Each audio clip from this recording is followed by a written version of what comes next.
ओ सावन का पावन महीना आइल की धीरे धीरे, सुखल पेड़ हरियाइल की धीरे धीरे।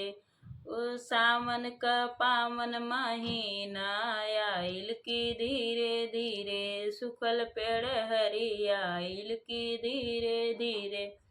देवघर नगरिया क पतली डगरिया की धीरे धीरे, देवघर नगरिया क पतली डगरिया की धीरे धीरे। चलै शिव संगे गौरा की धीरे धीरे, चलै शिव संगे गौरा की धीरे धीरे। सावन का पावन महीना आइल की धीरे धीरे, सुखल पेड़ हरियाइल की धीरे धीरे, सुखल पेड़ हरियाइल की धीरे धीरे।